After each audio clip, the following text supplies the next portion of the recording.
ہم بستری جمعہ کی رات کو کیوں ضروری ہے؟ عورت کے پستان منہ میں لینے سے نکاح پر کیا اثر پڑتا ہے؟ بیوی سے ہر روز ہم بستری کرنے سے انسان کون سی بیماریوں میں مبتلا ہو جاتا ہے اور ہم بستری کن راتوں میں منع ہے؟ ان تمام سوالوں کے جواب اس ویڈیو میں دیے جائیں گے۔ آپ سے گزارش ہے کہ ویڈیو کو مکمل دیکھیے گا۔ بسم اللہ الرحمن الرحیم۔ السلام علیکم ورحمۃ اللہ۔ محترم ناظرین، بیوی سے ہم بستری سے متعلق کچھ باتیں آپ کے سامنے پیش کرنے جا رہا ہوں۔ میرے محترم بھائیو، بیوی کے ساتھ کثرت سے ہم بستری کرنا کیسا ہے؟ شریعت نے بیوی سے ہم بستری کرنے میں کوئی حد مقرر نہیں کی، لیکن غذائیں خالص نہ ہونے کی وجہ سے بیوی کے ساتھ کثرت سے ہم بستری کرنا انسان کی جوانی کو بہت جلد ختم کر دیتا ہے۔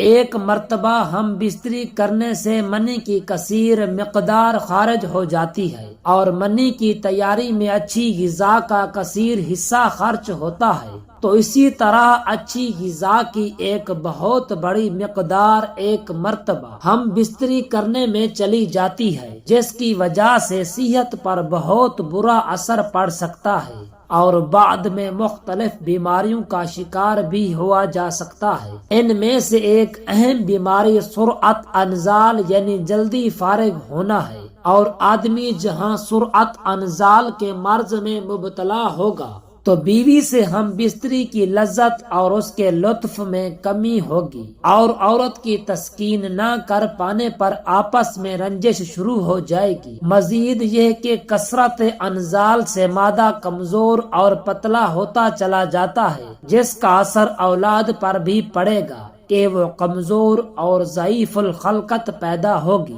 آج کی ویڈیو میں ہم بستری سے متعلق کچھ باتیں آپ کے سامنے پیش کریں گے۔ محترم بھائیو، ہم بستری جمعہ والے دن کیوں نہیں کرنی چاہیے؟ ہم بستری جمعرات کو کیوں ضروری ہے؟ جمعہ کا دن ہم بستری بھی ایک خاص دن ہے۔ ہم بستری جمعہ کے دن کرنے کے فائدے اس ویڈیو میں آپ کے سامنے پیش کریں گے۔ حضرت علی رضی اللہ تعالی عنہ نے فرمایا، ہر دن ایک سا ہوتا ہے مگر جمعہ کا جو دن ہے وہ جمعرات سے بھی زیادہ تر افضل ہے۔ حضرت عائشہ صدیقہ رضی اللہ تعالی عنہا نے عرض کیا، یا رسول اللہ صلی اللہ علیہ وسلم، عورتوں کو بہت سا ثواب مل گیا ہے، مردوں کے بارے میں بھی ارشاد فرمائیے۔ یہ سن کر نبی پاک صلی اللہ علیہ وسلم مسکرائے اور فرمایا، جو مرد پیار سے اپنی بیوی کے گلے میں ہاتھ ڈالتا ہے تو اس کے ہاتھ لگانے میں 10 نیکیاں لکھی جاتی ہیں۔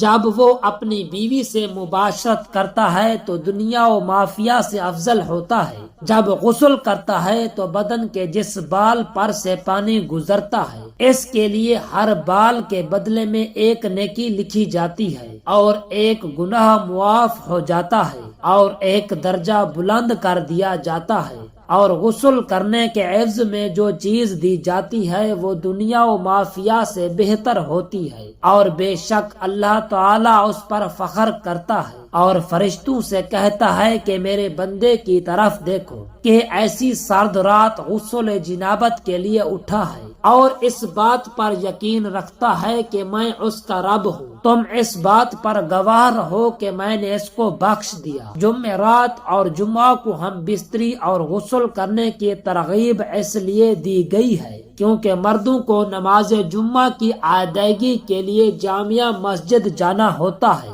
تاکہ آتے جاتے کہیں نظر پڑنے سے طبیعت میں کسی قسم کی شہوت پیدا نہ ہو اور خواہش نفس سے اطمینان ہونے کے سبب نماز اور خطبے میں دل جمی حاصل ہو جائے۔ حدیث نبوی صلی اللہ علیہ وسلم ہے کہ مرد کا اپنی بیوی کے ساتھ اکٹھے ایک بستر میں سونا افضل ہے۔ یہ کہ کسی ایک کو عذر ہو اس لیے مقصد ہم بستری کرنا نہیں بلکہ مقصد بیوی کے دل کو خوش کرنا ہے۔ بیوی کے دل کو خوش کرنے کے لیے ایام کے دنوں میں بھی اس کے قریب ہو جانا گویا انبیاء علیہ السلام کی سنت ہے۔ بیوی سے ہم بستری یعنی جماع کے لیے دن کی نسبت رات کا وقت زیادہ اچھا ہے، اور اسلامی مہینوں کی پہلی 15ویں اور آخری رات کے علاوہ بقیہ راتوں میں ہم بستری کرنا چاہیے، کیونکہ روایات سے معلوم ہوتا ہے کہ ان راتوں میں شیاطین زمین پر زیادہ پھیلتے ہیں، اور ہفتے کے اعتبار سے جمعہ کی شب میں بعض فقہا نے جماع یعنی ہم بستری کو مستحب لکھا ہے۔ ہم بستری کرنا مرد اور عورت دونوں کی فطری اور جسمانی ضرورت ہے۔ قدرت نے انسانی نسل کی افزائش اور جنسی اور جسمانی لذت حاصل کرنے کے لیے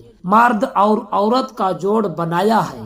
ہم بستری کرنا میاں بیوی کے لیے نہ صرف جائز عمل ہے بلکہ بدکاری، زناکاری اور غیر مردوں اور غیر عورتوں سے بچنے کے لیے ایک بہت بڑی ڈھال ہے۔ لیکن ہم بستری کے بارے میں اسلامی شرعی اصولوں سے عدم واقفیت اور لاعلمی کی وجہ سے اس جائز اور حلال عمل میں بھی گناہوں کا ارتکاب ہوتا رہتا ہے۔ نبی کریم صلی اللہ علیہ وآلہ وسلم نے فرمایا، جب شوہر اپنی بیوی کو ہم بستری کے لیے بلائے اور بیوی انکار کر دے اور شوہر اپنی بیوی سے ناراضگی کی حالت میں سو جائے تو جب تک وہ ناراضگی کی حالت میں سوتا رہے گا فرشتہ بیوی پر لعنت بھیجتا رہے گا۔ قرآن پاک میں فرمایا ہے کہ عورتیں تمہاری کھیتیاں ہیں، جب چاہو جہاں سے چاہو آ سکتے ہو، لیکن مقام ایک ہی ہونا چاہیے جہاں سے بچہ پیدا ہوتا ہے۔ کسی اور مقام سے ہم بستری کرنا یہ جائز نہیں ہے۔ اس وجہ سے مرد کو چاہیے کہ پہلے کنٹرول کرے۔ اگر وہ اپنے اوپر کنٹرول نہیں رکھ سکتا، مجبوری کی حالت میں کہیں سفر سے دور دراز سے عرصے کے بعد آتے ہیں تو آگے بیوی کو حیض ہوتا ہے، ماہواری ہوتی ہے۔ اب اس صورت میں مرد کو صبر کرنا چاہیے، کیونکہ نبی پاک صلی اللہ علیہ وسلم نے فرمایا ہے کہ حیض کی حالت میں عورت سے دور رہو، صرف آپ ناف کے اوپر کے حصے سے فائدہ حاصل کر سکتے ہیں۔ فقہا کے مطابق بیوی کی اگلی شرمگاہ کے علاوہ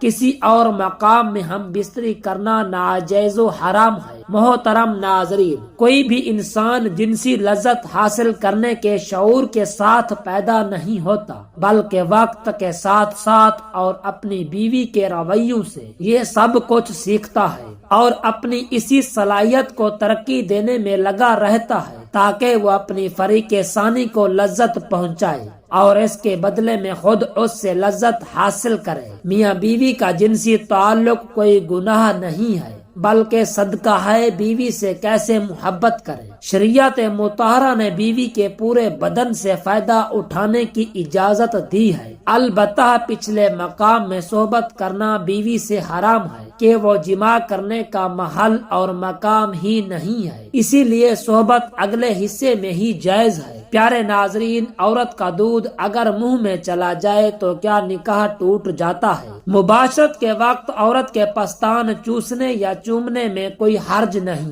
لیکن خیال رہے کہ دودھ حلق میں نہ جائے۔ اگر حلق میں دودھ آ گیا تو فوراً تھوک دے۔ جان بوجھ کر دودھ پینا ناجائز و حرام ہے۔ صحبت کے وقت اپنی بیوی کے پستان منہ میں لینا جائز ہے، بلکہ اچھی نیت سے ہو تو ثواب کی امید ہے۔ ہاں، اگر عورت دودھ والی ہو تو ایسا چوسنا نہ چاہے جس سے دودھ حلق میں چلا جائے، اور اگر منہ میں آ جائے اور حلق میں نہ جانے دے تو کوئی حرج نہیں کہ عورت کا دودھ حرام ہے، نجس نہیں۔ کچھ لوگوں میں یہ غلط فہمی ہے کہ دوران جماع اگر عورت کا دودھ مرد کے منہ میں چلا گیا تو عورت مرد پر حرام ہو جاتی ہے اور خود بخود طلاق واقع ہو جاتی ہے۔ یہ بات غلط ہے، اس کی شریعت میں کوئی اصل نہیں۔ مرد نے اپنی عورت کی چھاتی چوسی تو نکاح میں کوئی خرابی نہ آئی، چاہے دودھ منہ میں آ گیا ہو بلکہ حلق سے اتر گیا ہو، تب بھی نکاح نہ ٹوٹے گا، لیکن حلق میں جان بوجھ کر لینا جائز نہیں۔ میرے پیارے ناظرین، یہ تھی آج کی ہماری ویڈیو، جس میں ہم بستری سے متعلق بہت ہی مفید معلومات آپ کو دی گئی ہے۔ اگر ویڈیو پسند آئی ہو تو ویڈیو کو لائک اور چینل کو سبسکرائب کر لیجئے گا، اور کمنٹ باکس میں اللہ تعالیٰ اور نبی پاک صلی اللہ علیہ وسلم کے 99 ناموں میں سے ایک نام ضرور ٹائپ کیجئے گا۔ شکریہ۔